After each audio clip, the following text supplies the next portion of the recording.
What America has, and that Britain doesn't have, and that Europe definitely doesn't have, is a growth preference. It's very hard to make people care about and vote for economic growth in the abstract, if they haven't experienced it, if they haven't felt its effects.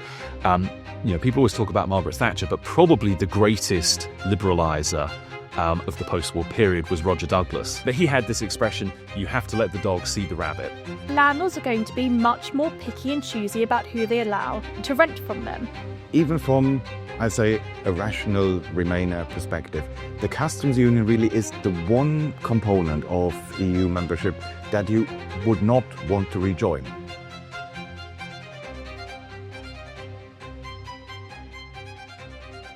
Hello and welcome to the IEA podcast. My name is Reem Ibrahim and I'm the Communications Manager and Linda Whetstone Scholar here at the Institute of Economic Affairs.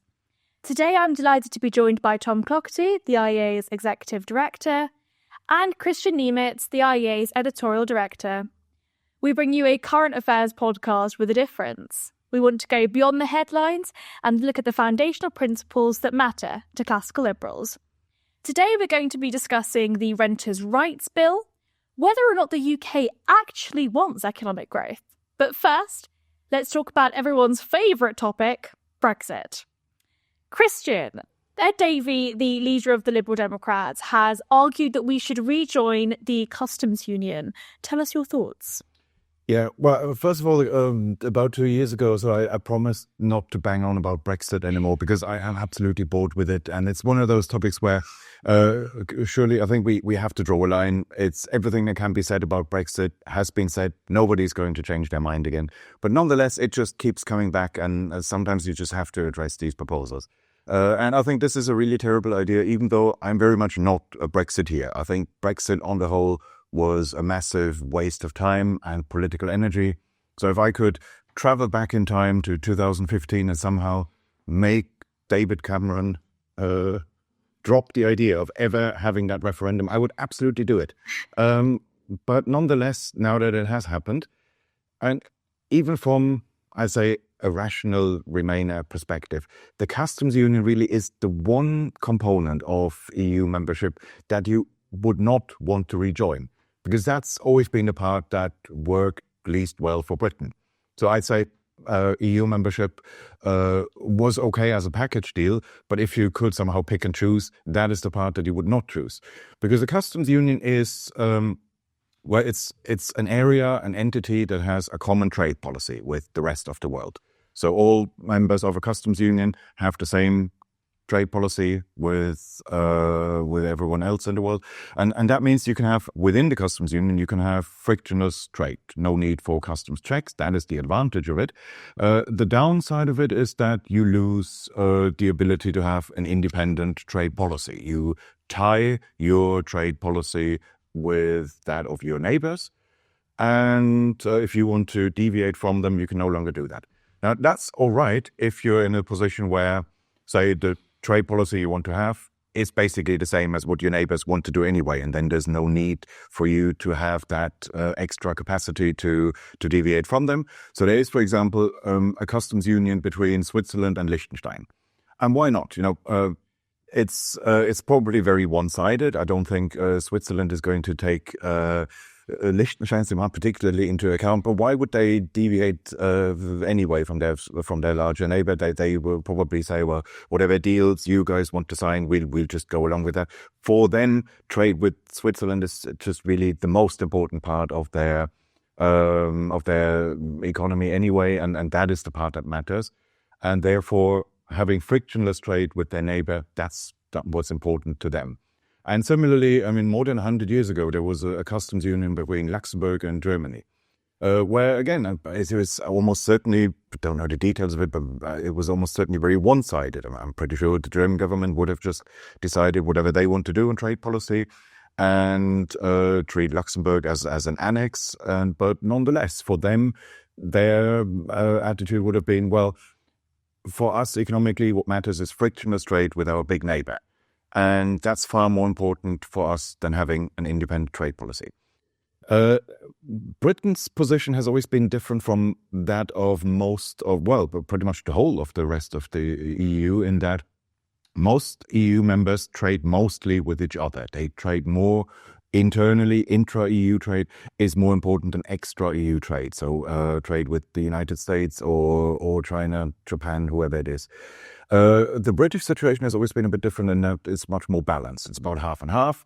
So trade with the EU, obviously important, and if we can somehow minimize frictions and trade obstacles, we should absolutely do it, but not when that comes at the expense of having an independent trade policy. For Britain, it does make sense to have that ability to strike trade deals beyond the EU. And that's why back in when we had the great Brexit culture wars, I say, well, leaving the customs union, that is the good bit. And that is the part that even Remainers should support. That is the part where EU membership really wasn't a great idea for Britain.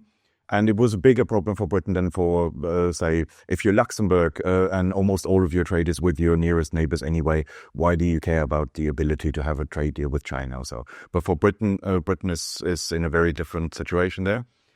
And reversing the one part of Brexit that I think even rational Remainers should be in favor of, that will really give you the worst of all worlds, where you're still outside of the single market. You don't have the good bits, the part where EU membership really was a big advantage, and you're imposing the costs of EU membership upon yourself again. So this is, I remember, I don't know whether you watched the series 2.5 Men. There was one episode where Steven Tyler, the singer of Aerosmith, moved in next to Charlie, and he's playing his harmonica, right? And well, it's annoying. So Charlie says to him, "Steven, can you stop doing that, or can you tone it down?" And Steven Tyler says, "Well, people pay good money to listen to me playing the harmonica." And Charlie's response is, "No, they pay to hear you sing, and they tolerate the harmonica." And I would say the harmonica, that is the customs union. That is the part that you can tolerate as a Remainer, but that is not the reason why you would want to be in the EU. And yeah, so now we're basically paying to listen to the harmonica even. I mean, I'm delighted by this turn of conversation. I did not expect 2.5 Men and Steven Tyler and Charlie Sheen to feature on the IEA podcast this week. I think I warmed him up once in a Oh, you did? Okay. Well, it's nice to add a bit of showbiz to our conversations. I mean, Christian, unlike you, I was a Brexiteer. I mean, I think in a way Brexit was kind of inevitable at some point. You can make the argument that Britain wasn't really ready to do it and didn't really know what to do with it when it happened. But I felt that there was almost inevitably going to be a parting of the ways between the European Union and the desire for ever closer union and political integration. And I just never felt that would sit easily with Britain's constitutional traditions or culture or anything else. So, I thought when it happened, well, let's take the opportunity and let's make something of it. Clearly, we haven't made much of Brexit. And I'm not sure there's anybody, even the most dyed-in-the-wool leavers actually, who think we've done a good job of taking advantage of the opportunities of Brexit. Yes, there's been some trade liberalisation with other countries outside the EU. At this point, that hasn't gone nearly far enough to offset the weakening of trade relationships with the EU. For people who are very motivated by immigration, I mean, we all know that immigration went up massively after leaving the European Union for a variety of reasons. So I can't think they're going to be happy either. And then, of course, there was the argument that Brexit is an opportunity for radical deregulation. And that's certainly true, and it certainly hasn't happened. And the amount of time that certain Conservative politicians spent banging on about Solvency II, which is the regulation of capital requirements in the insurance industry. And when you look at what actually happened, the EU reformed or liberalised their Solvency II regulations faster than the UK did. While we were debating Brexit, they actually did that regulatory liberalisation. So I think there's a lot to be unhappy about with where we are with Brexit. I don't think we should take the current situation as being final, but I think what Ed Davey is proposing here is very clearly a retrograde step. I mean, this is going to be one of these topics where I suspect we all agree. But to me, if you go back into the customs union, you've basically given up on the whole idea of Brexit. I mean, frankly, I think Theresa May was probably quite keen on a customs union idea very early on, because to her, and this was one of the problems with that post-Brexit period, it was all about immigration. Didn't care about the trade, really, didn't care about the deregulatory angle, didn't care about some going for growth, or definitely not this Singapore on Thames fantasy that people had, a nice idea. But to me, if you go back into the customs union, basically Brexit was all about immigration. And, well, we haven't done anything on immigration either, which you may say is a good thing, you may say is a bad thing. Certainly politically, it's been incredibly toxic, what has happened on immigration. And in a way, right, there wouldn't be much point talking about this if it was simply Ed Davies' view that he's expressed. I mean, it gives us something to debate. But the Lib Dems, it's unlikely that they're going to be forming a government. I mean, I suppose they could be part of a centre-left coalition next time around. And it is possible, I suppose, as the demographics of voters shift, as maybe some of the people who voted for Brexit cease voting for one reason or another, if younger people maintain the kind of affinity to the European Union that to a certain extent they have, that the political debate could shift again in time and maybe this kind of idea comes back on the agenda. But the reason I think it's worth thinking about is that although our current government will absolutely not go near this, I don't think. They won't say we're interested in the customs union. It kind of seems to me that it would tick a lot of boxes for a Labour government. It would ease the kind of flow of goods between Britain and the European Union. They obviously don't really care about the deregulatory agenda, notwithstanding Rachel Reeves meeting with the regulators and asking them if they've got any ideas how to boost economic growth. Fun one for you. But they don't really care about that. If anything, they want to meet the EU standards or they want to exceed them on regulation. But they'd probably like to have control over Britain's borders and Britain's immigration policy for political reasons. And so joining the customs union seems to tick a lot of boxes. And honestly, I thought that this would be the direction that a Labour government would inevitably end up going at some point, even if it wasn't called rejoining the EU customs, the European Customs Union. So we'll see. I don't think this is purely a Lib Dem obsession. It's something that I could see being more strongly held across kind of centre-left politics in the UK in general in time. But as you've said, Christian, and I'm wholeheartedly agreeing with you, this would be a massive mistake.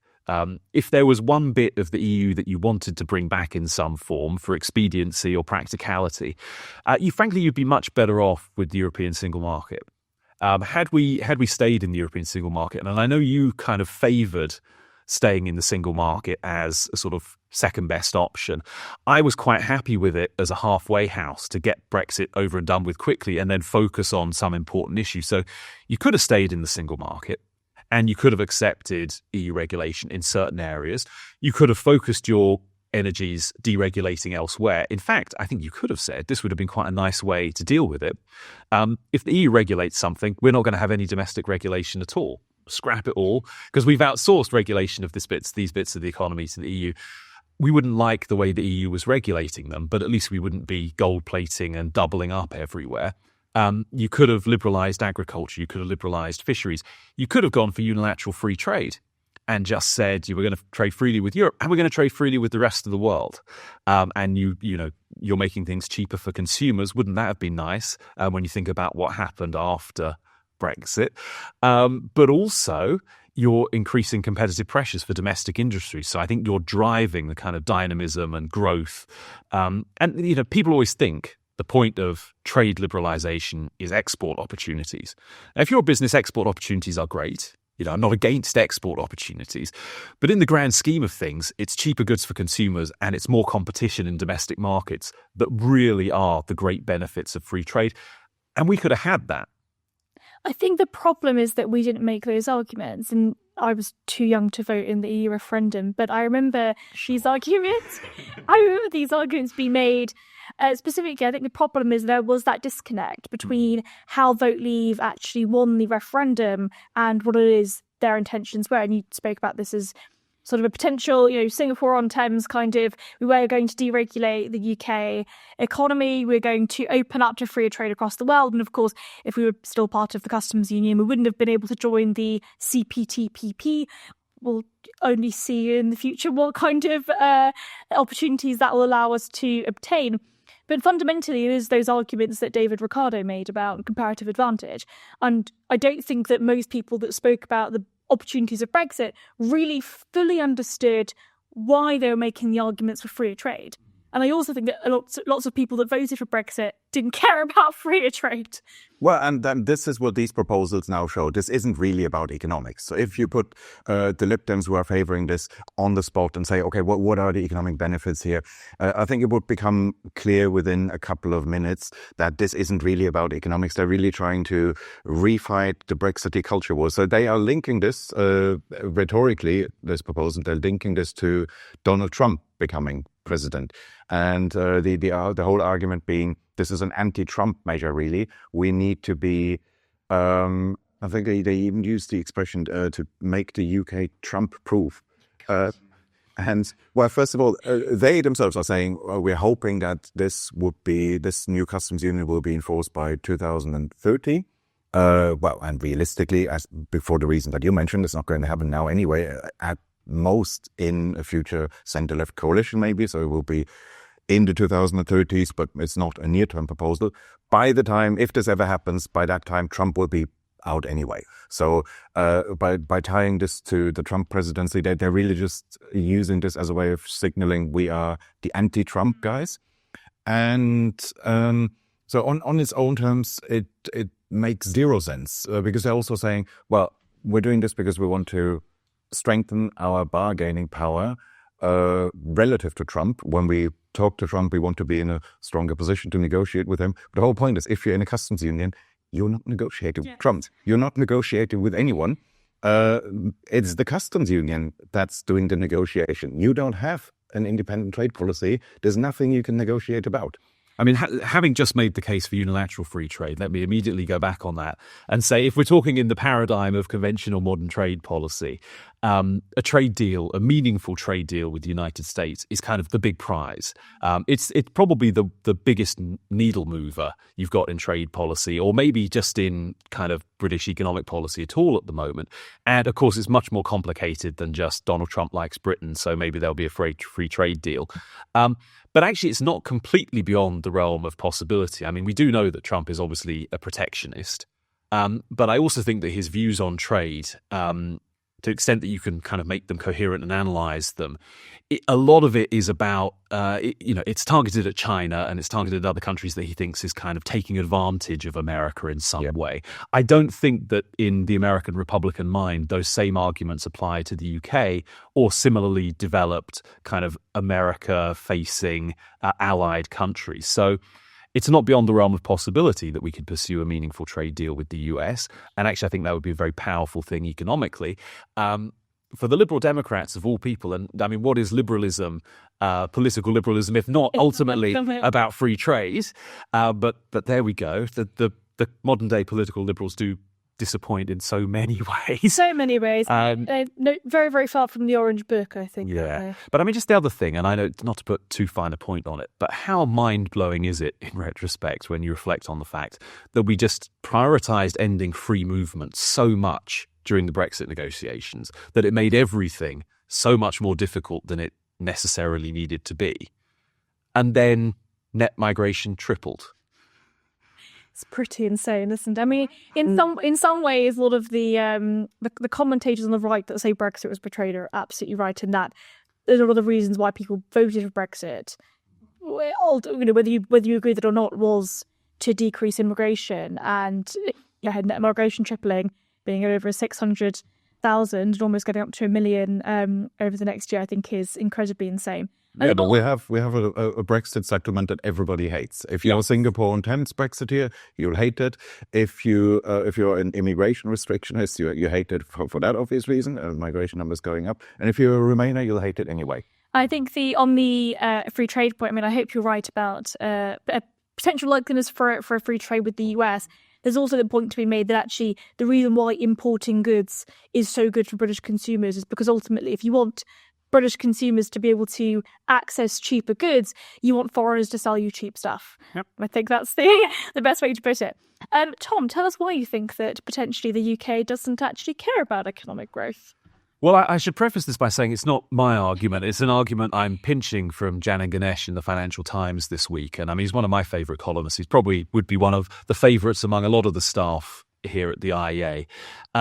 But basically, he wrote this piece, which a few people shared with me and said, I think he's really saying something clever here. And the title is, Britain should stop pretending it wants economic growth. The argument goes, everyone in Britain, at least in British politics and all the think tanks, say growth is their priority. But when it comes down to it, there is always another consideration that somehow ends up trumping growth. And so if you're a conservative, you say we're going for growth. Well, as long as it doesn't involve building any houses on greenfield sites, obviously. If you're Labour, it's like, well, we desperately going for growth, but we can't do any pro-growth policy that would look bad on a distribution analysis and might appear that in the short term, rich people are doing better out of it than poor people, and inequality is widening. And of course, then there are all kinds of environmental concerns. We could have cheaper energy, but we definitely don't want fracking. We're a bit nervous about nuclear energy, and we're desperately trying to decarbonize anyway. So we'll go for growth, but as long as it doesn't conflict with our environmental objectives. And the point that Janan makes is that everyone talks in Westminster, in the bubble, about, well, we need growth policies and we need a growth strategy. And I'm sure I do that myself sometimes. And he says that's not really the problem. If you look at America, and they've grown better than most over the last few years, and you say, what was America's growth strategy? He thinks it's quite hard to identify, make the best of it, because we are fundamentally a post-growth society now. We've lost all our energy, all of our dynamism, and so we're just going to work out how to mend and make do. And he's obviously being provocative when he says that, because his ultimate point is, I don't believe British people really care or want economic growth enough for the trade-offs that are inherent in it. And I would just like to question that, I suppose. Now, if you ask the British people, do you want economic growth? Will you prioritise economic growth over X, Y, and Z? I think there's a fairly good chance that he's right, and they will say, I like the idea in abstract terms, or maybe they don't even care about it that much, but definitely it doesn't come ahead of these other considerations for me when it comes down to a specific thing. But does that mean British people are happy overall with our economic state at the moment? And I think that's just manifestly not the case, right? People are getting more and more miserable, more and more angry. Politics is degrading. Everything is becoming this kind of zero-sum argument over the distribution of resources because the pie isn't growing anymore.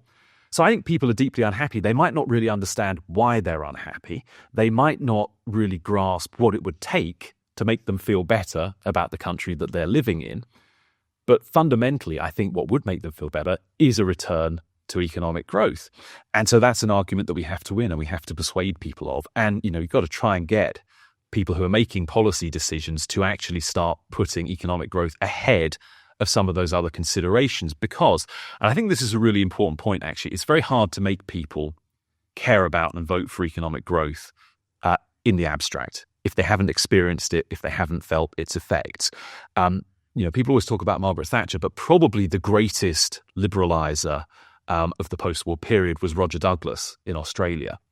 And his Rogernomics, a very radical, very rapid, very all-encompassing program of economic liberalization. In New Zealand. In New Zealand. Yeah, what did I say? Australia. Oh, gosh. They don't like that. How embarrassing. That's awful. We'll have to edit that bit out. No, absolutely New Zealand. I did know that.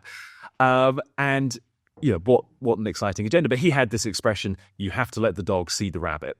Basically, people aren't going to vote for this if you just lay it all down and say, this is what we're going to do. Don't you approve of this in the abstract? If they start to see the effects before they vote again, then they'll like it and then they'll vote for more. And I think that's probably the situation we're in Britain, but it's kind of a catch-22 situation. Without the public demanding pro-growth policy and rewarding politicians who prioritise growth, the politicians, being largely spineless, won't actually prioritise it. But if they don't, we won't get that our appetites whet by that bit of economic growth and that little bit of returning dynamism that might result. And so we never kind of achieve that objective of just breaking out of this massive funk that we're in. Maybe part of it is actually that there isn't that kind of immediate memory of economic success. I think about this when I talk to some of our international partners, and even just thinking about an example like Poland, where post Eastern Europe's or Soviet era, they had the Bolshevik reforms, which are incredibly liberal. They went through these incredible sort of reforms of liberalisation, and they saw huge amounts of economic growth. And Poland is now, they're expected to actually overtake the UK on economic growth. But what's really interesting about, I think, those particular situations is like the public and generally politically conversations about economic growth don't really happen because it's already taken as a given. Yeah. Whereas in the UK, we seem to talk about economic growth a lot. It's one of those things that over the last 2 years, economic growth, and the word growth specifically, has been very politically charged. People's talking about it all the time. Rachel Reed is talking about economic growth all the time, and yet at the same time actively pursuing policies that are an antithesis to economic growth. So why is that? We talk about it loads, but we literally do the opposite. Yeah. Well, I think part of it is our old friend public choice theory, right? That probably just the political dynamics and the interest groups there, we have a massive accumulation of interests and veto players all over our bureaucracy and our economy that just don't want the things that would produce growth to happen because of their own narrow sectional interests. And so it will take a certain degree of political courage and bravery and thick skin to actually push through pro-growth policies. But you also probably need a public that's willing to reward politicians for doing that. And so we have a big problem there. I also think that although I think we've got a good idea of the principles that pro-growth policy would be based on, we don't really know the best ways yet to pursue economic growth and the ones that will have the biggest impact. We know regulation is a problem, but which regulations, and how do you reform them, or how do you get rid of them, and how do you deal with all those political interest groups and everything that are involved in regulatory policy making now? Tax reform, what would be the highest growth impacts per pound of revenue foregone of any given tax reform in the UK? I can tell you in broad strokes what I think the answer is, but specifically, I'm not sure. These are things that we need to work out. So I do think there needs to be, greater intellectual backing behind pro-growth movements as well. So there's work for the IEA and others to do there. There needs to be political courage. There probably needs to be just a change of mindset among the general public to a certain extent as well. But I think the point you make that people haven't experienced growth for a long time. If you're in your 20s, probably if you're in your early 30s, actually, you've never really known a strong British economy, right? Because we haven't had one since about 2007.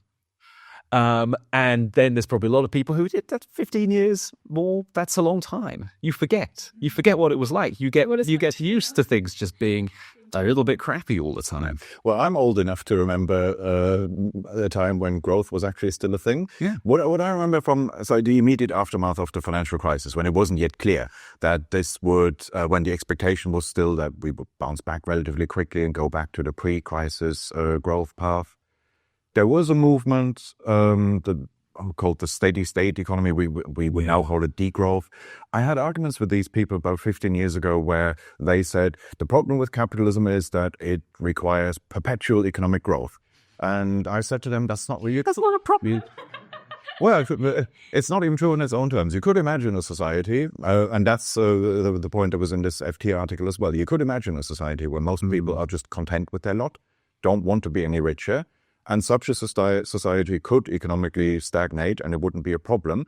I just said at the time, we are a million miles away from being that society. We see this even more than in 2010. We see this even more today. Every time there's bad economic news, it does cause a lot of political anger, because this isn't a society where people are happy with what they have and don't want any more than that.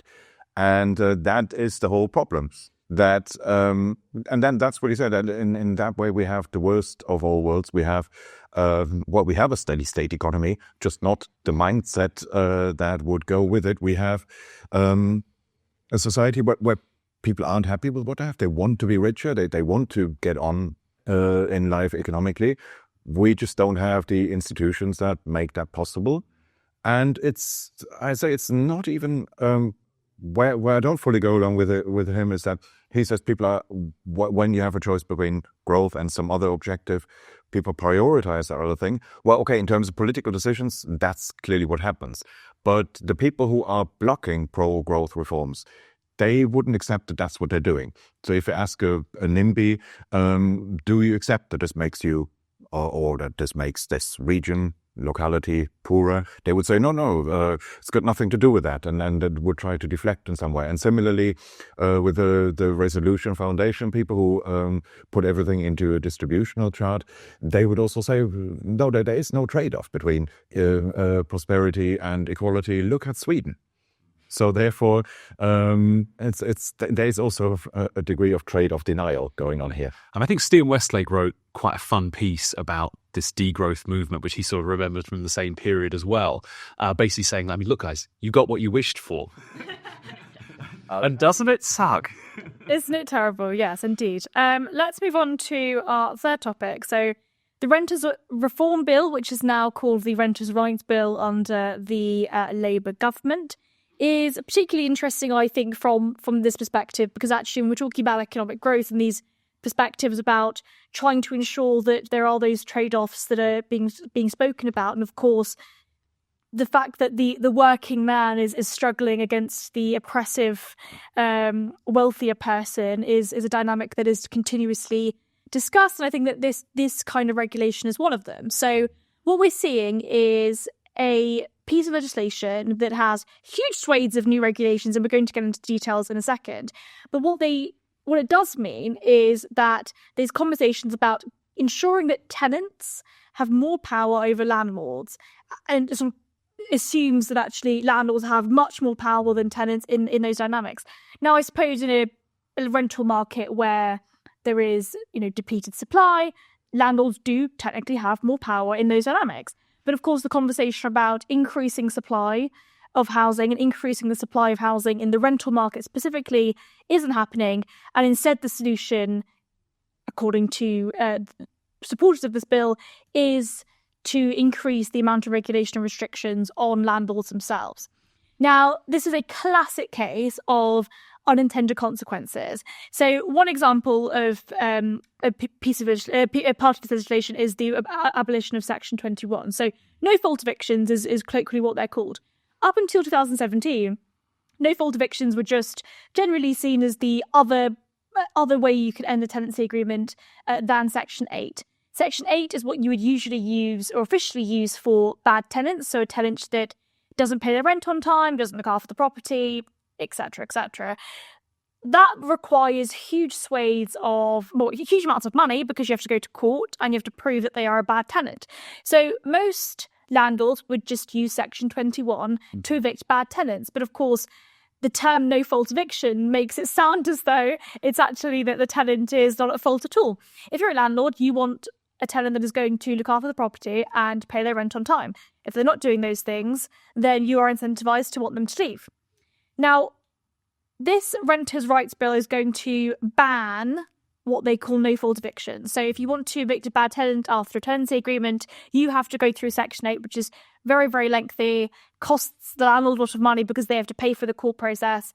And what it does mean ultimately is that landlords are going to be much more picky and choosy about who they allow to rent from them. So if you are a younger person, if you are a freelancer and you don't have regular income, you are much more likely to be discriminated against by landlords, because what this actually does in reality is it tilts the power even further that way. And it means that, first of all, lots of landlords are just selling up altogether. So we've seen evidence of this over the last few months. There are huge amounts of properties that were once that they were buy-to-let and now being sold altogether. So lots of landlords are just leaving the market because they can't be bothered to deal with all of this.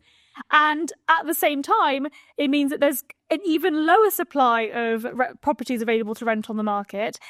And then also they are making it more difficult so that there are obviously the sort of similar number of renters and less landlords. So they are going to be much more discriminatory as well. So whilst on the surface, this sounds like a very nice bill that is going to give lots more powers to tenants, actually in reality, it is going to serve to completely, I think, ruin the rental market in itself, but also just this very specific part about Section 21 is definitely going to tilt the power balance even further and probably make the rental market even more difficult place to be. Well, I'm currently being Section 21 no fault evicted, and so I got a Section 21 notice, and I did think that in itself was a bit weird to get like the legal notice when I never had any intention of staying past the end of my lease. I knew that my landlord's daughter was going to move in when the lease was up. They've come to look at the property. It's all very friendly, and so in a way, I do wonder if sometimes people are kind of offended by the very official nature of it, and also just describing it as an eviction. Being evicted, it does kind of sound like a stain on your character to say you're being evicted rather than just, oh, well, my lease was up, so I had to move. And that's the situation. I think we're all renters actually sitting around this table. And, look, you talked about driving landlords out of the market. I think it's worth acknowledging that was explicitly what the Conservative Party wanted to do. They wanted landlords to sell up and more houses to be, in the hands of owner-occupiers, because that was what they wanted to promote owner occupation. And I don't think that's necessarily a bad idea in the grand scheme of things. Lots of people want to own homes, and we've got a system which is set up really to make it quite difficult to own a home unless you've got plenty of money. But, the issue is one thing doesn't necessarily lead to another. I don't think anyone really is sitting there thinking, oh, well, thank goodness the rental market has been destroyed because now I can afford my dream home. This is very clearly not the case. Maybe there's one or two examples, but I can't think there are going to be all that many. On the other hand, if you're young, if you want to rent, if you've got an unsecure income or lower income, if you're just trying to start out in an expensive city like London, if you're getting a new job, you don't know how it's going to go, you don't know if you want to live in this place for a long time, etc., etc., the rental market serves an extremely useful purpose, right? It would be a function of any well-functioning market, the facet of any well-functioning market, that you would have a rental market, and a lot of people would choose to rent just because it fits their objectives more. And I don't think you have to say, well, I'm kind of anti-home ownership to say that actually renting is not a bad thing. It can be a good thing in many ways. And if you set out deliberately to try and wreck a market, it's not necessarily going to make things better for people. And so the new government has really just picked up where the last one left off. They may have made the legislation slightly worse in certain ways, but I think this is another example where you have, unfortunately, a bipartisan consensus in British politics, which is wholly unhelpful to the things that we're really trying to achieve. There's also, I think you're absolutely right. There's also, I think, a bit of a stain on British culture in which people seem to just think landlords are bad people. I remember even just when I was younger and I was in school, we'd always talk very badly about landlords. It was just, whenever we talk about renting, I think what's really interesting about that is it doesn't take into account incentives, right? If you are a landlord, you want a good tenant that pays their rent on time, looks after the property, and is probably generally a nice person to deal with.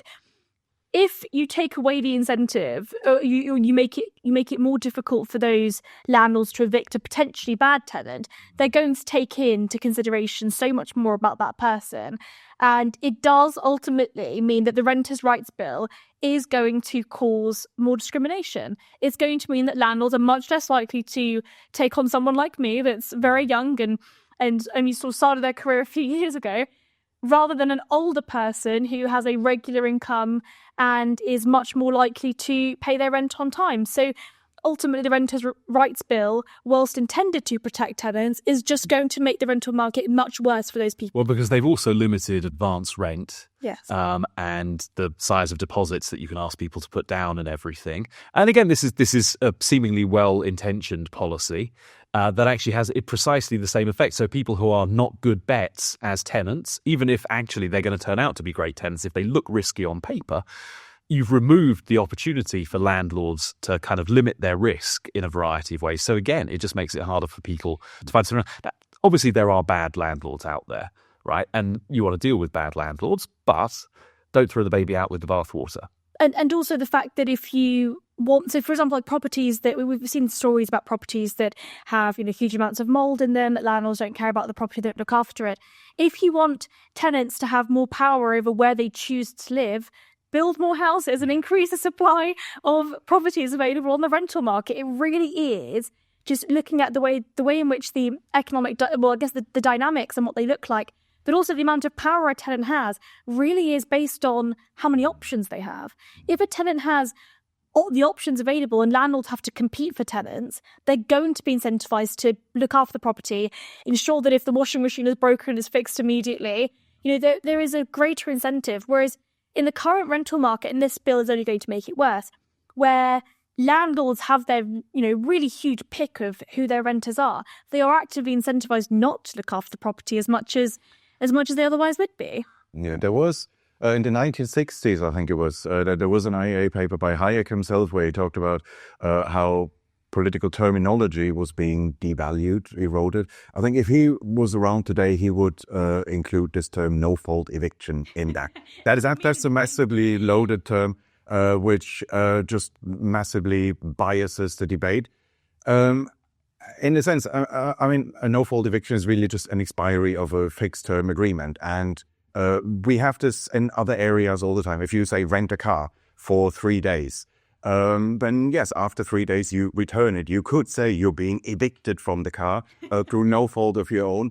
You could even say if you buy a cinema ticket, you could think of it as sit from the cinema. Is an implicit rental agreement. You are renting the seat for the duration of the movie. I went to see Nosferatu the other day. And once it was over, I was being evicted due to absolutely no fault of my own. I did absolutely nothing wrong. But yeah, it's really just a fixed term rental agreement, and it's that terminology that is massively loaded against us. Interesting parallel here, though, with employment law, where equally you get fixed term contracts for jobs, but they're kind of meaningless because at the end of it, your fixed term contract, if the employer doesn't want to keep you on, they are making you redundant. It's not just that your fixed term came to an end and you move on to a different contract, different job somewhere else. So this idea of, it is abuse of language perhaps, but this idea of trying to provide security that goes beyond market contracts is not confined to housing. You see it in other areas as well. But ultimately, we will be much better off, in my view, if you make freedom of contract fairly sacrosanct. There may be things that you don't want people to be able to contract themselves into, but I think they're going to be pretty limited. By and large, people are capable of making mutually beneficial agreements and working out what's best for them in the circumstances. And that probably will include fixed terms in certain cases. And of course, another example of that in employment law is the 0-hour contracts. I was on a 0-hour contract when I was a teenager, and it was great because I had the flexibility. I could take on hours when I was able to, and then around exam season, I took on less hours. It worked for me. On the surface level, the government and, Ange Durain specifically saying, we need to ban these exploitative contracts. On the surface, sounds like a really nice idea. They want to end exploitation, which definitely does happen in some cases. But instead, what they're doing is taking away that flexibility and choice for everyone because as likely people utilise the law in an exploitative way. I think we'll probably leave it there. Of course, we know that with the Renters' Rights Bill, it's gone to the Lords now. So we might see some of those amendments come back and even potentially some rent controls or effective de facto rent controls. Give us something to talk about next time. It does indeed. Tom, Christian, thank you so much for joining me today. And thank you to all of you for watching and listening. If you're interested in learning more about the IEA's work, consider becoming a member of our Substack at insider.iea.org.uk.